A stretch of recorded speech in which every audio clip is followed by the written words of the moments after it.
shoe to wear. And I keep in touch with Sidra and Vakas, the two founders of Wear Items, just checking on them every so often how things are going.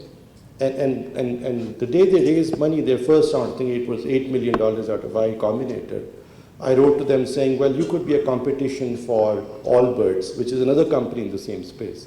So they responded by saying, no, we want to compete with Nike. So that was the ambition.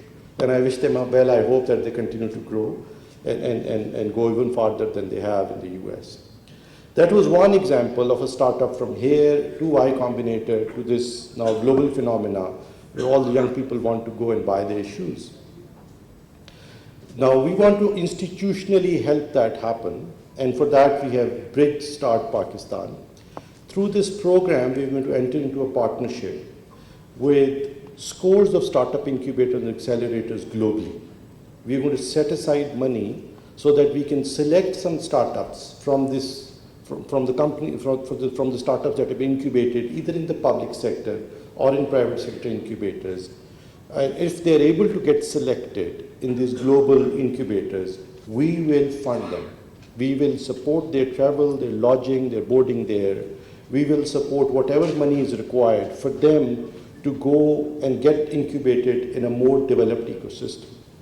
I think we've come up with about 20 to 30 startup incubators. It's the sort of the same usual suspects that you have globally, but they extend all the way from the US to the Middle East.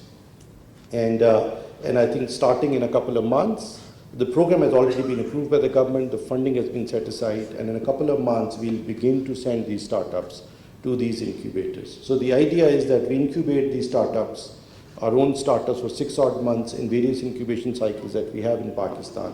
And from that, we then are able to fund startups to be able to travel to more developed ecosystems, to incubators like Capital Factory, to Garage, to Gaia, to Y Combinator, to Plug and Play Tech Center, to District 71, and so on and so forth. There's a whole bunch of incubators and accelerators that the team has come up with, and we are happy to fund these startups to be able to go there, get their idea further refined, and hopefully try and raise money from that ecosystem.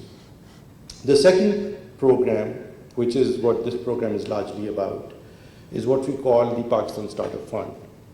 Now the question was that there's a lot of investments that are already happening in Pakistan, of course. Good about $800 million have been invested, maybe a little bit more in the last few years in Pakistani startups. Some of these startups are certainly on a journey to become unicorns. This is the 5th largest country in the world. Every household has a smartphone. Why not? There's no reason why you won't get a unicorn in the fintech space, and the edtech space, and the agtech space, and the retail tech space, and B2B commerce, and consumer e-commerce, and so on. You'll get unicorns in each one of these verticals. There's absolutely no reason why you won't have them. So the question is, what can the government do at this point in time? So there is a program, the Pakistan Startup Fund, this policy. Let me first talk about the program.